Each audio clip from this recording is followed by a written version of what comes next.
What up, y'all? Welcome into the Parlay alongside 15-year NBA veteran Kendall Gill, who isn't here today because his boy has prom. And so when your boy has prom, you handle business. We understand, Kendall, you get a pass.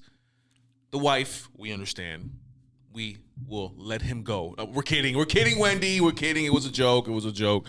I don't want any problems here on the Parlay. Anyway, Parlay is sponsored by 60/40 Club. If you want to know Kendall Gill's workout regimen, you got to check it out. DM Kendall or check out 60/40 on YouTube and you will see exactly what Kendall does. Let me tell you guys, it's early in the morning. You won't see me there, but it is beneficial. I have seen a lot of people go into that program and get out of there refreshed, in great shape, and living their best lives. Kendall Gill 60/40, check it out. It is there for all of you. Also sponsored by Glory Wash Pro. If you need special needs, pressure washer needs on concrete, siding, roof, you need to check out Glory Wash Pro. Right there in the description box, contact Johnny. He is the man. He will take good care of you, especially this summer when all of the washing gets done. Check out Glory Wash Pro, LLC, right there in the description box. All right, guys, I had so much to say last week after last weekend's events, and I wanted to go on our Parlay Sidebar. And by the way, it's a weekly segment that we do. We're bringing it back this coming week where Kendall and I will just take a quick topic, give you a 60-second spiel on what we feel about the topic. And I almost did it this past week, but I was waiting for this episode to do so because I got a lot to talk about. And why not do it with one of the guys in my same city talking my favorite sport and doing a great job in the boxing realm and social media realm. That's Fight Night Chicago podcast with my boy Z and Marco in the building. It is a pleasure to have you guys on the Parlay this week. And we got a lot to talk about, boys. We do. Thanks for having us, man. We appreciate it. Appreciate it, man. Appreciate it. Absolutely, man. Well, listen, let's go right into it, man. Well, first of all, with Fight Night, you guys still hosting watch parties right before we get into anything? Yeah, we're still hosting watch parties, UFC, boxing, everything. Waiting for a lot of bigger names to come up so we can host a big one, but we're still hosting for sure. Sure. Mm-hmm. We'll be collabing very soon as well. After July, on some big fights that are upcoming. So I can't wait to collaborate with these fellas as always. And you guys do a great job of what you do. So can't forget the local Chicago fight scene, man. Yeah. Local MMA, local boxing. Big names coming up. One of them was on pay-per-view this past weekend. Okay, nice. Yeah, you know. I wasn't aware of that one. Nice. Yeah, it's a lot going on in the city, so we're looking to broadcast everything. Very nice, very nice. Now let's get into it, man. Like this past weekend, I finished the weekend almost completely upset until Inoue's fight on Sunday night. It saved me, but let's go break it down day by day, right? Yep. Match by match, or day by day, how you want to do it. But first night is Friday. We got the big night in freaking Times Square. Our sport is center stage in the Mecca, and we have three headline fighters, right? Yeah. With Ryan, with Devin, and with Teofimo. It was all like set up for success. Like, wow, we're about to get treated. And the night was completely lackluster. The crowd, the setting didn't fit the sport. These are my opinions, by the way. The setting didn't fit the sport. It felt like a video game, like the arena that you picked. It felt too corporate. Yeah. It just didn't have that feel. Yep. And we'll talk. Well, Z, I'll go to you first here on fight number one with Teofimo.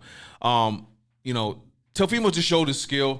I wasn't too irate at the fight, but definitely I would have liked to see a little bit more pressure from Teofimo because I think he could have done it. Yeah, I agree 100%. Out of all the fights, he was the best one. Right. He did show up, even though he hasn't been fighting consistently, but he did show up and show that he is one of the better fighters out there. But his fight was the best one to me, honestly. Yeah, absolutely. And go ahead, Mark. You want to say something? I think Teo did amazing. Actually, I think he's a showman. We saw that in interviews, we saw that in pressers, and we saw that in the ring. So I get where he could have pressured more. I see that, but to your point, man, he was dancing around the ring. He was showing off, and he was getting me excited for the weekend. Yeah. Seeing him fight, I was like, this is about to be a crazy card. Teo's doing great. People didn't expect Teo to do this well, and the fact that he He washed him. He washed the other guy. So I'm excited to see Tio back in the ring. I'm excited to continue watching this craziness in the pressers. Let him do his thing and let him be the face of the next card that he's on. I don't think it was bad either that he went first. I mean, I was fine. I was perfectly fine with his match going first with Barboza. I didn't have any fits about it. The only thing I wanted was to see, even though he danced on him, did his thing. That was great. Maybe just maybe make a small statement that yes, you can still do this. Yeah, exactly. on that next level. But he still looked good. Teofimo's Teofimo, and I can't wait to see his next fight. Yeah. It was a good starter to the night. It led us to believe that it was going to be crazy. But we go into the second fight with Devin Haney, and I mean, we throw punches in boxing, right? We do. Is that what we do? We do. I think we throw lawsuits. Yeah, we throw lawsuits on a combat sport. The specific one is assault. Yeah. But anyway, Devin, I love you, bro. Just don't take anything personal, bro. He can punch us, so we'll be fine. Yeah. But Marco, I mean, what happened? What happened with Devin, bro? I think he's scared, man, of his chin. I think his chin got cracked. People change up once their chin gets a little cracked. He got his O back, through the court of law, whatever you want to call it, and he doesn't want to lose that anymore. That's true. So he played it safe. He played the distance. He controlled the ring pretty well. It was slow. Don't get me wrong. He showed people that he has mastered how to keep the pace and how to keep the distance, but he hasn't showed up. But this past conference, everyone was talking about how his power came back and how he was going to be a knockout fighter, and he didn't do that. Yeah. He didn't do that, and I think this is a signature Haney fight now. Mm-hmm. This is how he's going to fight, and this is what to expect. Yeah. And like I agree. I expect him more out of Devin. Working with Nate Jones, and shout out to Nate Jones. He worked out. He worked out with him. I expect more out of him. He basically served the suspension with Ryan. He didn't fight the whole year either, so he just came back. I expect him more, and I really thought that he would come out and show that he's one of the top names in boxing. But that performance just wasn't it. I just really think that he went out there, was scared to get hit, and he was just too concerned about getting the win so that he can keep that O. Basically, he wanted to win. Basically, he just fought to survive to keep the O. Oh, somebody said, I don't know who said it. I heard, but PTSD is obviously a real thing. Yeah, and I think he's suffering heavily from it. Like, for you to get knocked out the way he did, and listen, I commend actually Devin Haney. He was, I mentioned in our last podcast, our last episode, he was winning rounds. He was. He was. Before that 7th or 8th round when he got stunned again. Yeah.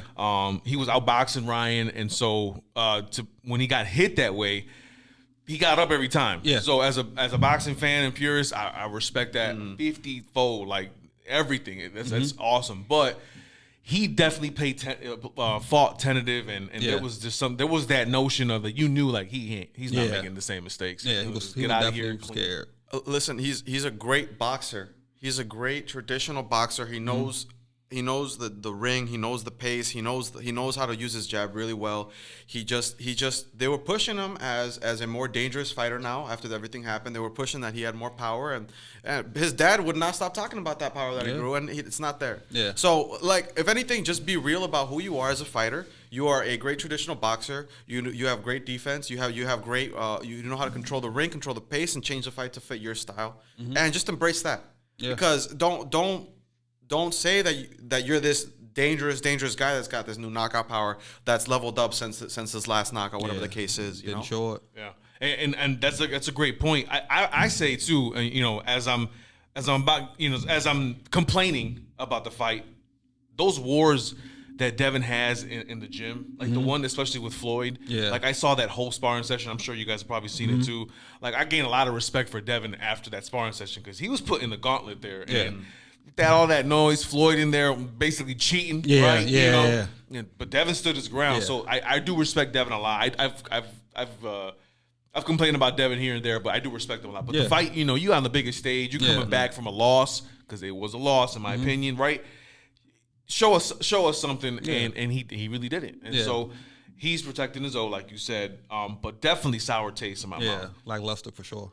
The one that really messed me up was Ryan Garcia. I mean, guys, let me explain to you. As I'm watching this fight in rounds 4 through after he got hit with that left hook, right? Beautifully done by Rolly, great shot by Rolly. But after that shot, it was two things in my head. It was one, Ryan felt that power. Yep. Didn't want to feel it again. I want to believe that, but I fully don't right now because I'm looking at Ryan, and I don't know if you guys felt this way. He just was there. He was like, I'm just going to ride this out. I know I'm going to lose. I'm going to lose on purpose. I'll come back, give some corporate answers, and then we'll move forward and make money in the next. Like it was blatant. Rolly off balance 50 times, and Ryan just looking at him. I'm like, yo, this is on purpose. This is a disgrace, is what I felt. No, Did y'all feel that way too? No, I agree 100%. Once he felt that power, he got dropped with that left hook. Ryan was afraid to throw, and he was afraid to be left open. So if he threw, he was going to get left open. You know, when he throws the left hook, he keeps the face open. So, but has Ryan got stunned before like that off a left hook? I can't remember the fighter he fought, but he did get punched before by a fighter. He's got dropped on the chin. Yeah, and then also Tank dropped him for sure. Yeah, that was a body shot though. Yeah, no, it was one he got. Tank hit him face after he swung the hook and dropped him. But I just felt like when he was in that moment and Rolly did catch him, he was just like, you know what? I just can't do it anymore. I got to protect myself because if I get dropped again, I might lose this fight off a knockout. But to not throw a punch, he wasn't throwing. He literally was not throwing. He was going to get paid regardless. True. No, for sure. That's what I'm saying. I know all of that, but I'm just thinking to myself, you're a young boxer, but you've been in boxing all your life. You don't throw a punch. Yeah, I think the year layoff too was definitely in effect too. That layoff definitely played a effect in it because Derrick James was in his corner telling him like, hey, like do this, do that, and Ryan just kind of all right. We've seen Ryan light up when there is an arena around him. We've seen him hear the fans. Like he went into the fire with Tank once the chants started getting louder. He knew that was going to be dangerous for him, but he still did it. And I feel like being in that stadium that he was in, being in that setup in New York, kind of did affect him a little bit. Yeah, that. I told you, Rolly had a fighter's chance, man. He's got power. Rolly can fight. Rolly's got power, dude. And you know what? He might have been a little off balance, but his left arm was glued to his chin all fight. He knew. He did not want to mess with that left hook, and it was a good. It was. I'm happy for Rolly. I'm real happy for Rolly. I don't know about you guys. Yeah, he's thrown back in the mix. Give him the old man rematch. Show him that he can fight old men again, you know, and then throw him with the top guys again because to Rolly's defense, he's a 3-time world champ now. Yeah. So Rolly could fight. Yeah, and he does get crapped on often for not being serious or just kind of being kind of unorthodox in some different ways. But listen, Rolly, I give total credit to Rolly. I'm not trying to discredit Rolly at all. I think Rolly was winning against Gervonta before he got knocked out. You know, and he knows how to win the round. He was doing semi well against Isaac. You know, in a couple rounds. So Rolly is good. I just couldn't fathom like. You know, when you're watching a fight, like you see somebody not throwing, that was killing me. And it made me so mad. Like, bro, you're no way. I don't care about the year layoff. I don't care about you if you took the hit. Like you've done this all your life. Yeah. This is boxing at the highest level. It's boxing at the highest level, and I see where people can get upset. There was no throws. There was no volume. There was no type of ring control. It was just he was scared. He was nervous. This was the Super Bowl of boxing weekend, to be honest. Yeah. It was the Super Bowl of it. And on paper, like using basketball terms, on paper it looks good. But the whole weekend, it was just a lot. Yeah. The introductions, they riding in the Batmobile, the taxis coming to the ring and doing all the theatrics. I just felt like it was a lot. And Turkey did a good job, but, you know, it was a lot. I just felt like we were there to watch boxing, not a WWE event, basically. I think what I you know, and we'll move on. I'm getting off my soapbox here. Sorry, guys. But when I see Rolly off balance in a corner, like, you know, he slipped. You know how Rolly does sometimes slips, and Ryan right in front of him, he just looked at him, and I was like, oh, my gosh, this is the game plan. You're about to just ride out of here.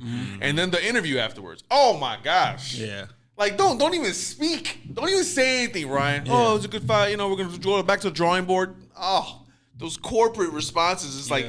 He's trained though. He's trained in the corporate world. You know, he's good at it. But that comes to the thing of him constantly switching trainers too. He switches trainers almost every fight. Pick one. Yeah, just pick one, man. Go with it. Pick one and ride with it. You know. Yeah. Definitely. You know, the set of fights definitely just underachieved the expectations. And you know, I think boxing could have had a really good, you know. I don't know, a gold star, right? In layman's terms, to the public out there to show that this sport is still alive. It is well. But yeah, even the stands, you know, not having as many people there, it was all rich people around, you know, and it missed a lot. It did miss the mark. So the event itself, great idea, outcome horrible, and then the fighters had a lot to do with it too. So, but you know, we hope to see something like this again. Maybe not outside like that, or maybe just in a bigger venue where people can be there. Obviously, the security issues too that you have to think about. So I know there's a lot. But I mean, I thank you for guys letting me vent, because I was just so mad. I was so irritated at this weekend, man. Like I could not believe what we mentioned. But we have more to come that same weekend, because the next day, Canelo and Skull do battle, right? And Canelo comes out, grand entrance, obviously, out there. And what we saw in the fight, fellas, was not much. No. We saw Skull do what typical Cuban boxers do. And I'll go to either one of you can answer this. Are all Cubans trained the exact same way to box? I don't think so. Dude, I was hearing that though. They love to move. They love to pop the jab. They love to pop the jab and come back out. And he was doing that frequently. I did see a video recently talking about how Skull had a quote unquote great game plan going into the fight, but that, you know, the volume just wasn't there. Yeah. And I think that Canelo didn't pressure. He didn't pressure. No, he didn't. But what I will say, in my opinion, is that Skull was throwing a lot more than Canelo, but what Canelo was throwing was just better, overall better. For sure. Mm-hmm. Yeah. No, I agree 100% with that too. I just feel like he was doing too much running and not enough boxing. Like, okay, it's okay to move around a bit, but at least try to land. Because if that fight was in America, it would have been boo. Like, it would have been boos all over. So I felt like that was one thing where it's like, you've been a mandatory for so long and you come out and fight like that. I don't get it. I just think you went out there to get a payday. You fought to survive, and I just felt like it wasn't what it was supposed to be. Canelo was even mad at it. For sure. And listen, I asked the Cuban question because, first of all, if I ever were to box, I'd box like that. I'd pick and move. I mean, I love counterpunching. Matter of fact, in Fight Night, all my people in Fight Night, Abby, Tilo, 05. That's how I box. I box like that, but I'm throwing punches, right? Yeah. It's a different thing. It's a game. But I would say for a guy who was a mandatory, you definitely got to come out and do that. One example I use is Lara. When Lara, I think personally, Lara beat Canelo off points. You know, and Canelo was irritated at the same thing. Yeah. Lara wasn't standing right there toe to toe, but Lara was effective in my opinion, missing, right, moving around, landing shots on Canelo. I think he won. I like the style, but with that type of fight, I wanted to see Skull do a little bit more. And I can understand why Canelo was frustrated. No, I can understand that too. And again, I could see maybe with the time difference for Canelo, it was like 6 a.m. Saudi time. Maybe that's why it was just a little bit off for him. I could probably see that, but I wouldn't want to see Skull fight again for a while. I think the payday coming after this fight was too big of a risk to go a little more aggressive. Yeah, I think that we're talking Terrence Crawford, Canelo. They brought Terrence Crawford to the ring afterwards. Canelo, he made $80 million off this fight, and I think he's gonna make $150 million off the Crawford fight. And that's all it was too. Like you make the point, like Tilo, you can probably agree to. Like that whole thing was just an introduction to the Canelo Crawford fight. Yeah, not Crawford. Canelo wasn't even talking about William Skull the whole time. Talking about Crawford this. It was just more of the build up. Like we knew Canelo was gonna win regardless, but the Crawford fight is what they're really looking to push. For sure. And I always pray that boxing doesn't get too dirty and set stuff up. But, you know, that's another story for another day. We did have what you mentioned, Canelo and Crawford come up in Turkey, you know, waiting to just plan this properly. Did it, had them face off in the ring after the fight. And now we have a mega match. Yeah. We have a guy who is 2 weight classes below Canelo, right, naturally. And we have an interesting dynamic of, can Crawford take Canelo's power? Does Crawford power translate into this fight with Canelo? You know, will we have a replay of Cotto Canelo where Cotto was just hitting Canelo with everything he had, and that was happening. And then when Canelo landed, it was over. It was hard. I mean, how do y'all feel about that? No, I can see what you're saying 100%. I do hope it translates. I do take Canelo winning that fight. I don't see it going to the 4 rounds, but I agree 100%. I don't think that Crawford moving up to that weight can translate over. It might wear him out. He might get tired. it may take effect in the future. He already moved up, and he didn't have a lot of power. Yeah. What is that? 154 that he moved up to? Yeah, but Canelo like what 168. Yeah. So he's talking. So he moved up from the 140s to the 150s. He didn't have the power there. He fought well. Crawford fought really well. With that fight. Magomedov he fought? Yeah, he fought really well. He was in the fire with him, but the power was not there. So you're telling me that you're gonna go up one more division up and try to have more power there? I don't believe it. No. They say he's naturally 180, and there's been proof of that. But I don't know. If you walk around with that weight, but that power is not transitioning. Yeah. You know? Yeah, he did struggle in that fight out in LA where they had it, and he looked pedestrian for what we know of him, right? He looked pedestrian, and that's very interesting. But again, the one thing that saves Terrence Crawford is number one, he can box from left to right, orthodox and southpaw, and he is a king of adjusting. Yeah. And so that is something that we're interesting to see. So it is a unique fight. It is an interesting fight. I definitely want to see it. It's going to be fun to see. It's going to do numbers, right? It's going to do big numbers. And it's going to be in September. Yeah. And so you already know in September, it's time. Yeah, it goes down. It's Canelo time. Yeah, it goes down. So I can't wait to see that. But Turkey's doing a good job with that. And before we even transition to Sunday's fights, I want to go into just Turkey a little bit and just talk about a couple things with you guys. A thought came to my head after the weekend, and then I started to see it flourish throughout the week with different podcasters and the pros and former boxers. These guys are getting paid so much. I got some numbers. Mm-hmm. Oh, you can give me the numbers. Go ahead. Give me the numbers. Canelo, 80 million. Garcia, 20 million. Devin Haney, 10 million. Teofimo Lopez, 10 million. Rolly, 5.5 million. Skull, 5 million. Jose Ramirez, 3 million. Arnold Barboza Jr., 3 million. Millions, man. Yeah. They're getting paid so much. And I don't know if you guys agree with this, but it's almost like, let's just get the dub and let's just go back home. Yep. There's no passion. There's no dying on your shield, right? And listen, we're not asking guys to kill themselves. It's none of that. But that what we grew up in boxing, HBO, Showtime, those guys, even before our generation, Marvin Hagler and them boys and Ali, that's never gonna happen when guys get paid like this. I don't know if you guys feel the same way, but they're getting paid so much money that it's almost like, let's just get this dub and get out of here. No, I 100% agree. I even commented. I made a story about it. These fighters are blatantly robbing Turkey Al-Sheikh. He's paying them so much money, and for them to put on those performances, and us, robbing us too. Yeah, people are paying for this pay-per-view. People are paying to watch these fighters and go to the fights. And these fighters fight like that. They're there to get paid, and they're there to just get, like you said, get the dub, take the W, and I'm back. My pockets are fat. Win or lose, regardless. I'm picturing SpongeBob with the sock on. Put the money in the bag, bruh. It's like, let me get 10 G's real quick, bro, and I'll go get knocked out. What you want, bro? Yeah.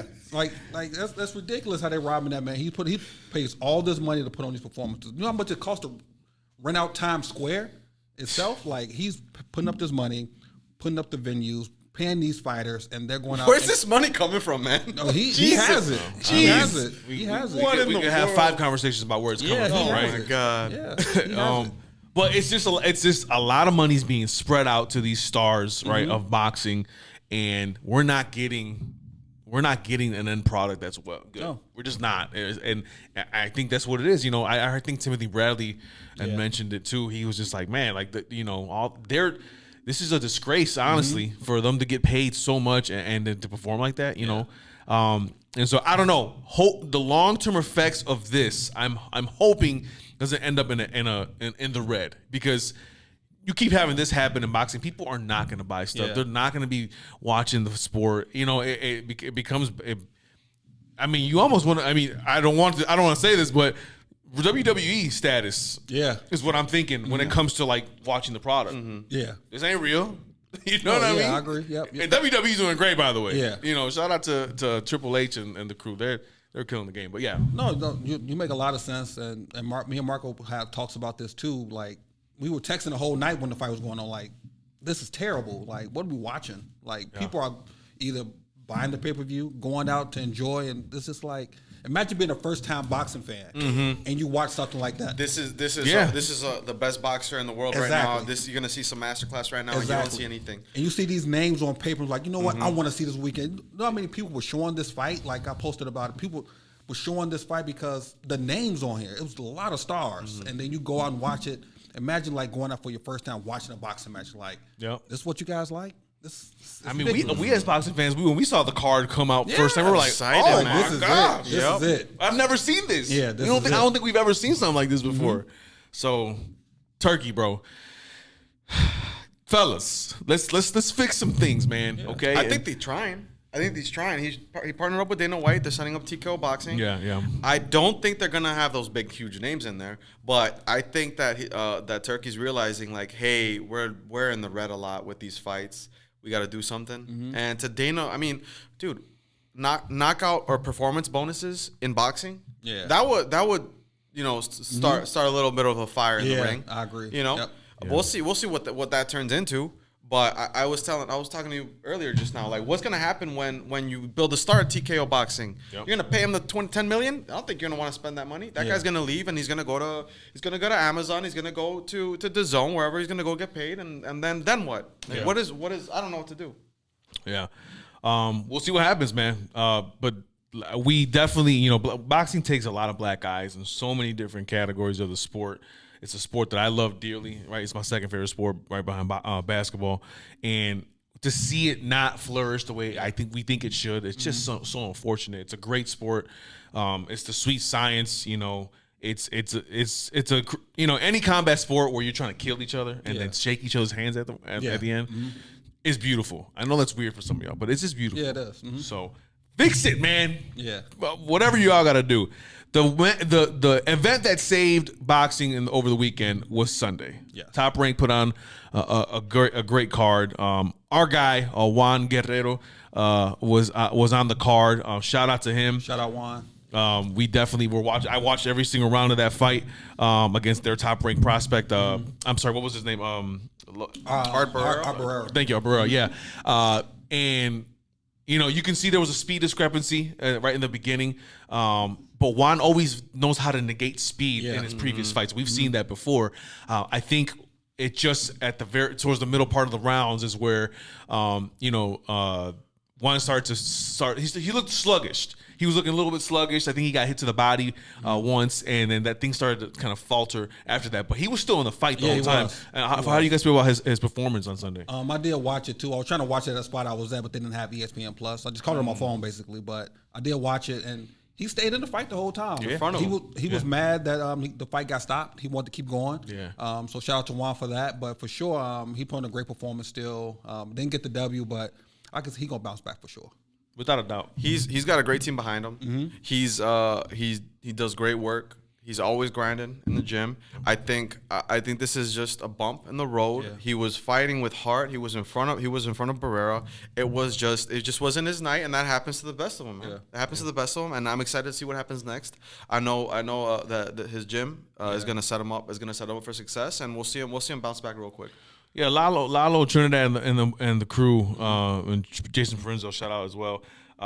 They do good work with their boxers. We talked about it last week too, from Olivia to Ronnie to Action Jack, Jordan, and the guys, and obviously Juan. They do good work. But Juan, I'm proud of Juan being able to stay. He's always in the fights, even if he's been outmatched skillfully. I think sometimes he finds a way to win, or in this case, he got stopped, which I think they could have let him go a tad bit longer.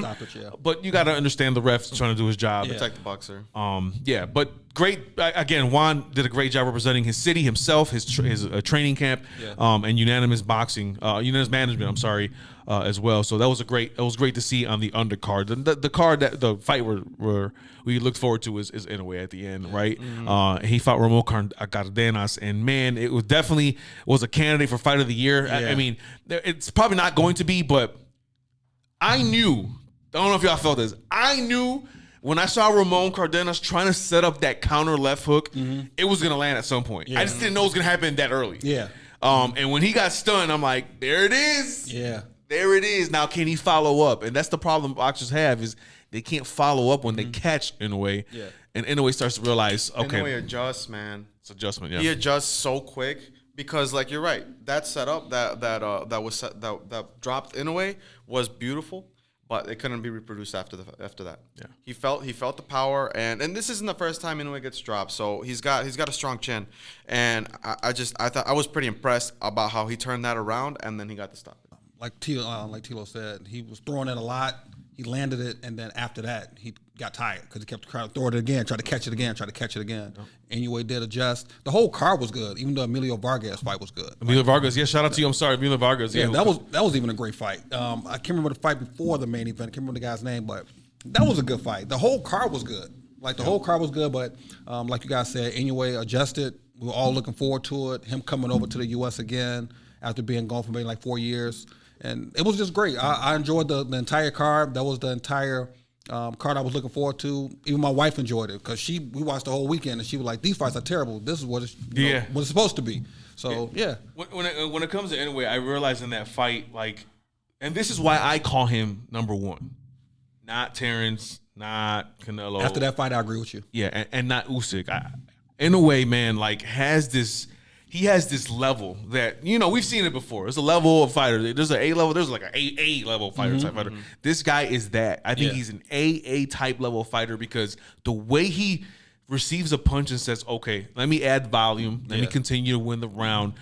Oh, let me go a little bit more. When the boxer thinks he's done and he's there, it's just another level to it. And then, of course, power. Yeah. He just is consistent. He beat down Ramon in the corner. Yeah. He just Pop not stopping, and Ramon knew he had to drop, and he fell. And shout out to Ramon Cardenas, who did everything. Yeah, he did a great job. Could he did a great job to stay in that fight. He was it was like a minus 5,000 favorite on Vegas. So the fact that they were able to turn that around, the odds changed up like crazy. I think Inoue, he's amazing. He's a pound for pound. He's like top pound for pound. He's great. I think he needs to take the Pacquiao path and start looking at different weight classes soon, because the level of fighter at that weight class, while there are some stars still, there are plenty more, just 1 or 2 weight classes above. Yeah. And if he starts taking that path, good point. We're talking about huge star level power, because he doesn't have as much star power in the U.S. as he does in Japan right now. And that too, like, not to cut you off, but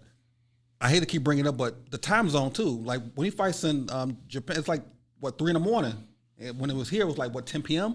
Well, did Canelo fight in the morning, right? Yeah. Over there was like 6 a.m. and then I think it was like 8 a.m. start time for Canelo. Yeah, it was like 9 p.m. here, 10 p.m. So like, it's the time zone does take effect of it too, because it works on you. But go to like Los Angeles and set up a huge card for him there, right? With like all the amount of Japanese population out there that loves obviously Otani and Obi, things like that. There's a big opportunity for Top Rank to make a lot of money. It's a big opportunity for Inoue to make a lot of money, but like, we need bigger names. Yeah, we need bigger names. There's only a handful of guys that are at that caliber at that weight class now, and there's bunch of guys up just a few weight classes above. Yeah.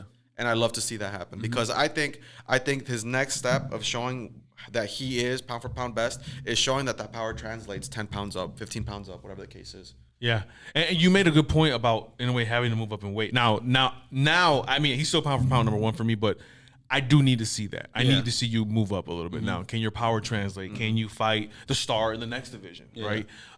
That's something that I think he needs to do for his legacy, per se. I mean, he can do whatever he wants, obviously, but we want to see that. I want to see him move up and hopefully get to maybe at some point, lightweight, and then see what that looks like for him. But he looks like a guy who his power can translate. Like, the guy, he hits hard, man, and so anyway, great job, great performance. He saves the weekend to me.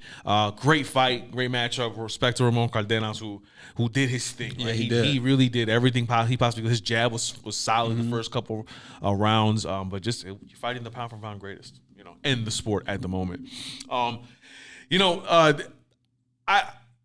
Boxing itself has a lot of stuff coming up. We had a presser this weekend. We had the Caleb fight. Caleb Plant is in the card with also Jermall Charlo, 2 guys that we want to see fight each other, right? But they're in the same card. This is probably setting it up for that, right? As Premier Boxing's trying to figure out what that looks like. But it posed a question for me about that 168 division, and Benavidez. still comes to mind. Even though I know he's probably not going to come down to 168 anytime soon.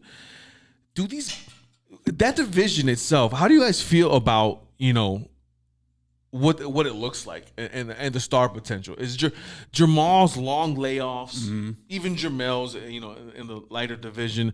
Caleb Plant as well doesn't fight that often, right? Are they fighting often? Do you feel like they're going to miss opportunities? How do we feel about it? Dude, you can't forget Jaime Munguia's in there. And Jaime Munguia, I'm sorry, who won on the undercard for Canelo? We didn't mention Jaime. Listen, I think they're active. I just think that they're avoiding each other at the moment, and I don't think that's good for the sport. That's where I was trying to go, yeah. I think they're avoiding each other because of how powerful that division is. You got Berlanga that fought. What you call them, like a the guy Rox bottle or something like that. That guy was built bad. Yeah. Come on, man. You just fought Canelo.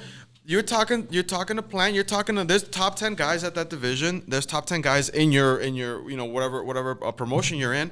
Do the harder fights. Do the harder fights because what's gonna happen is gonna be like Jaime Munguia. He got knocked out, and he came back. He wanted that rematch, and he got the W. That's being active, in my opinion. Yeah, that's being active, and I think that division has a lot of star power, a lot of potentials to make huge names outside of people, outside of Canelo, not just outside of Canelo. You're gonna have huge names at that weight class, and they just got to be more active. No, I agree with you, and then like Tilo said too, them not being so active. I don't think PBC does a great job at pushing these fighters out too. PBC is kind of keeping a lot of them on the shelf. I think that's why Berlanga's leaving with the Premier Boxing, but. Yeah, I really don't think they push him as much. I want to see the Charlo twins fight more. I want to see Plant fight more. Hopefully, we'll get Plant on the undercard of the Canelo-Crawford fight. Hopefully, we'll get him on that. But, yeah, if they can just stay consistent and push these fighters out more and keep them more active, I think it'll be great, to be honest. Yeah, I think one of the things, too, is do you look at the lightweight division and then you look at the heavyweight division and then the welterweight, like there's so much happening in star power that that there's always a time in boxing where there's a division or a couple of divisions that just they're like they're not there, right? They're not relevant. And so I think that this is the division right now where there's potential, and I'm hoping that they can make it happen. So I'm glad these fights are happening. Hopefully it sets up for some more fights, as you mentioned. But there is a lot of avoiding, I feel, and being safe with funds and being able to continue boxing in itself. All right, guys. What is Manny Pacquiao thinking? I saw that too, and I was like, "What's going on?" Wait, hold on. Is it this, Manny? Are you in need of some funds? Old school wallet, by the way. Shout out to my old school wallet guys. Boy, really, it's got to be a money grab, right? What is he doing?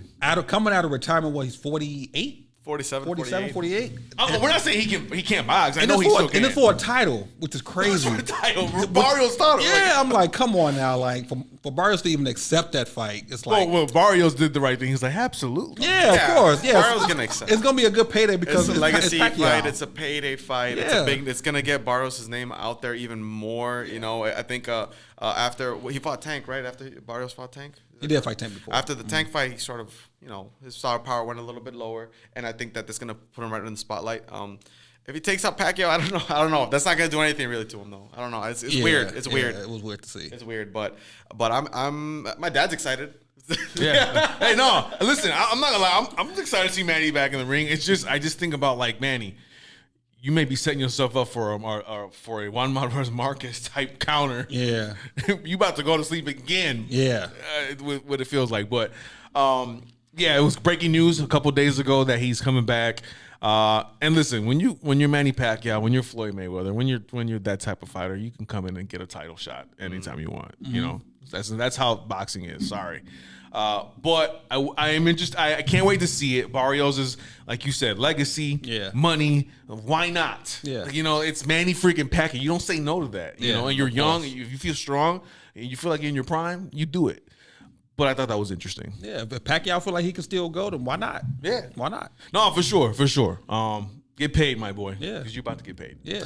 The final thing here, when it comes to the boxing in itself, this realm of boxing is we're seeing a lot of promoters work together a lot more. Like we used to see, right? It's opened up a lot of things. Like Eddie Hearn and Oscar De La Hoya standing together in rings, pressers, right? Top Rank working with ESPN, Dana and Turkey. And it's got so much happening.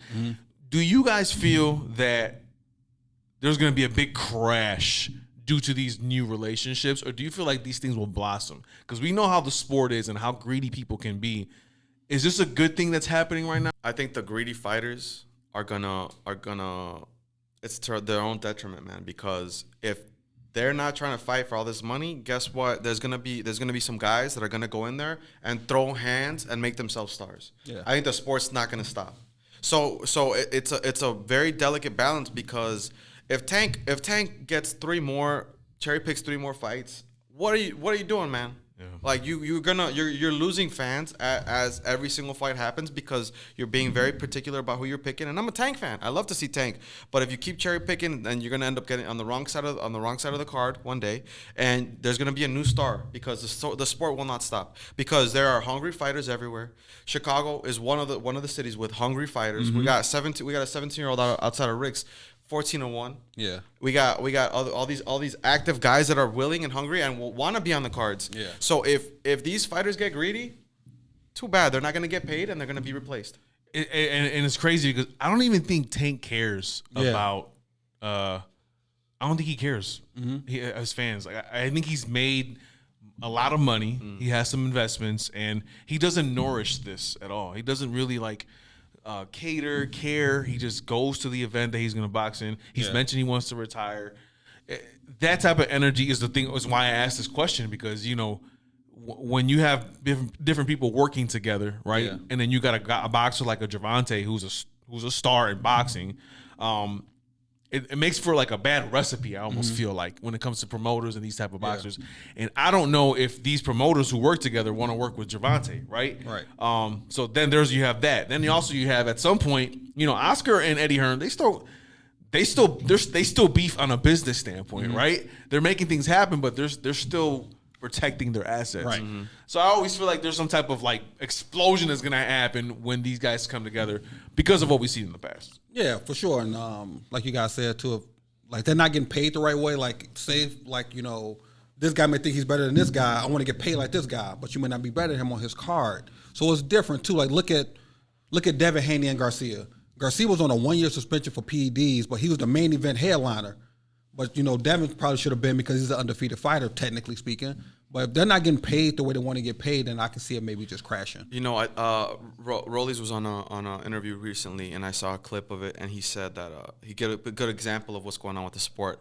It was Haney Shakur. They were in talks, and Haney wanted to split the purse 20%, 80%. And Shakur said no because of the money. Yeah. And Rolly was like, just take the fight. Take the fight, put the pressure, get the W, make a star out of yourself, and then guess what? You get to decide the money afterwards, because those opportunities don't come all the time. Yeah, why don't boxers do that? If you feel disrespected on the purse, then go prove it, man. Because they're afraid that if they lose, they won't get paid. I want to get paid. You got an O2, we understand, but everything is about the dollar sign right now. Dude, we as fans do not care about the O.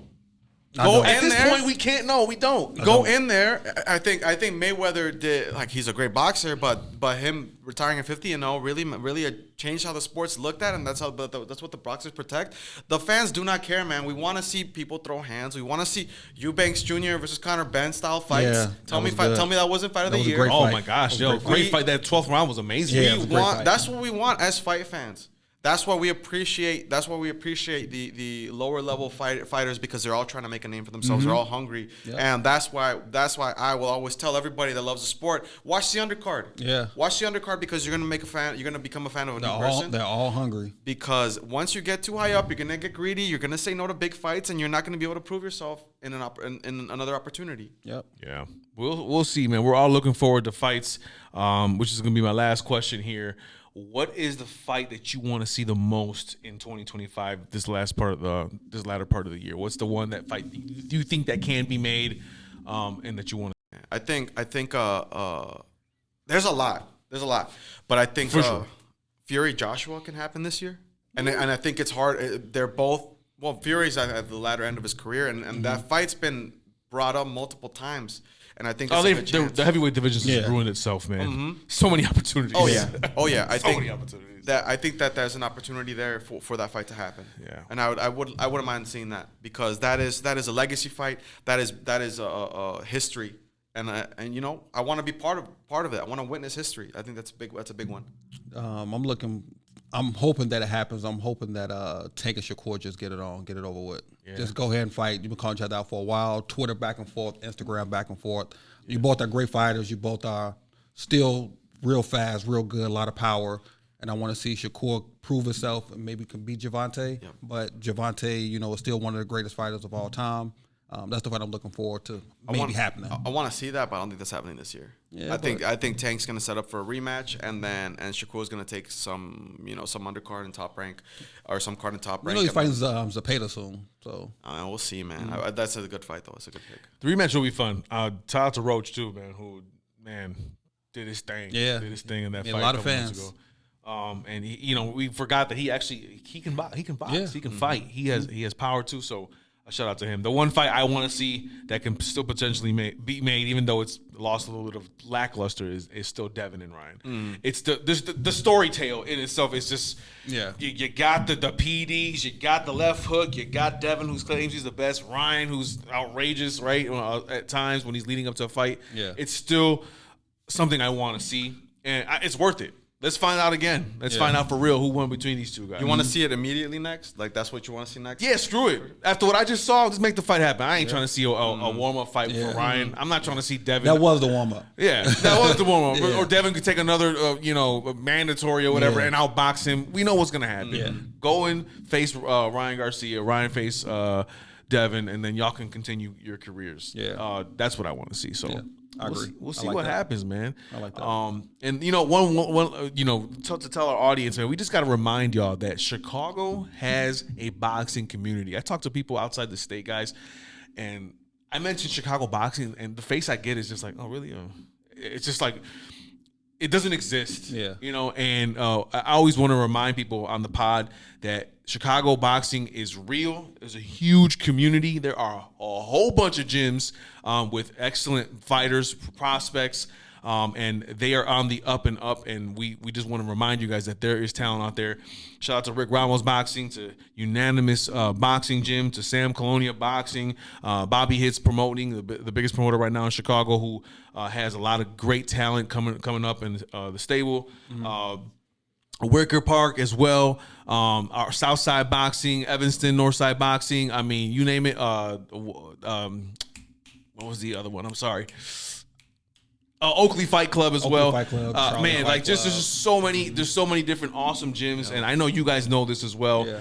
Tell these people that there is a boxing community in Chicago, fellas. No, it's huge. Look at the camera, tell them, bro. It's huge. Like, the responses we get for, like, the boxing community in Chicago is, like, it's crazy. We have Golden Gloves here for a reason. Like, it's huge Golden here. Gloves, shout out to Golden Gloves. Yeah, it's huge here. Yeah. And me and Marco really been going out of our way a lot to reach out to a lot of people, a lot of young fighters. Like, I just had a photo shoot with a 10-year-old girl in Sam Kelowna that's doing great right now. Shout out to Zariah. She's doing a great job. Starting young, so from the young age to keeping kids off the streets, from the gangs, like, it's everything to do with the Chicago boxing. It's sounding like Chicago boxing needs to be highlighted even more. Hit us up, man. Fight Night Chicago podcast. Hit up the Parley. Get on a podcast episode with one of us. Put your name out there. Yeah. You guys, they're grinding, man. Yeah. They're grinding hard. They're working at 6 a.m. They're doing two gym sessions. Yeah. They're working with multiple trainers, partners, everything to make it big. And we see it because we love the sport. And if you love the sport and you're scared of boxing, guess what? Every single one of those gyms probably has a free class, introductory class. Yeah. Go ahead, put some reps on and enjoy the fight, man. Watch the magic happen, because it is a beautiful sport. And it doesn't have to be a big arena either to have a boxing event here. We have Wintrust, we have Allstate. We have Now Arena. We have, of course, United Center. But we can do something big here in Chicago for sure. We can. We're waiting for that big promoter to stop complaining about the taxes in our state and just do an event. Yeah. Just do it. We are going to show up. It's going to be a great event. And Chicago boxing exists. Just don't forget it. Don't forget it. Parley sponsored by 6040 Club. Don't forget to check out Kendall Go's Regiment on the description box, and also by Glory Wash Pro. Again, you need some pressure washer services for concrete, siding, and roof. He will take good care of you. Fellas, man, it was a pleasure having you in the studio. Definitely got to come to y'all studio one of these days, man. Yeah, I saw y'all little setup, man. I got like a little game going on where I want to like have like a little debate, you know. Nice. A little debate. But I do got a question for you before we go. Go ahead. We asked everybody this question so far. What's your favorite boxing movie, Tilo? Boxing movie? Yes. Creed. What's your favorite boxing movie? It's Creed. Oh, man. It's Creed. Okay. It's Creed because it's corny, it's cheesy, and it's real. Okay. It's all three to me, from the come up to the inspiration, to dealing with side issues, right? All boxers box, but they got stuff happening outside their lives, man. And so as corny as it is, right, the movie, I still think that it embodies what a real boxer goes through on a Hollywood level, but it's real. Yeah. That's my opinion. So, okay. Yeah, Creed without a doubt. All right. What's yours? Mine is Southpaw. I'm on the record saying Southpaw was good. Southpaw has a great storyline, great cast. It's one of my favorite movies. I give you that. I think number 2. I gotta agree with Southpaw. It's really good. Yeah. It's really good. You can't forget $1 Million Baby though. That was a good one too. Yeah. $1 Million Baby. Yeah. Oh man, that was good too. That was a good one. That was a good one too. Maybe I shift my order. Creed's still at number 1, but I'm gonna take Southpaw, but the Clarissa Shields movie was really good too. I watched the other day. I have not seen that. It's good. It's real good. All right, you put me on. Yeah. Very good. Very good. It's good. It's a good question. Yeah. That was a good question. All right, y'all. Well, this is it, man. Any questions and comments, concerns, y'all better hit us up. And don't forget to subscribe to us on the YouTube channel right there in the description box. Hit the notification bell to receive all of our alerts on when we post reels, when we post content, you name it. Kendall Gill will be back for the next episode. And be ready very soon because we'll be at a watch party near you in Chicago. Maybe in a different state in your city. It's the Parley. What up, y'all? Tilo here for the Parley. Kendall Gill, 15-year NBA veteran in the building as always. Hey, man, if you like what you just saw, like, subscribe, hit the notification bell. You guys got to follow us. Season 7 is going to be insane. We are going to be here. We hope you are here for it. But, Kendall, let's go. On the court, I need my rematch. That 10-0 game was a fluke. Let's go. Tilo, as the great Floyd Mayweather once said, there are levels for a reason. There are weight classes for a reason. You're messing with a heavyweight. A professional basketball player. You're a lightweight. I don't want to take your confidence away from you, Tilo. Okay? You've been doing well in your rec leagues. You've been winning championships in your rec leagues. Let's go. Stay on that level. Let's go now. Well, you go practice.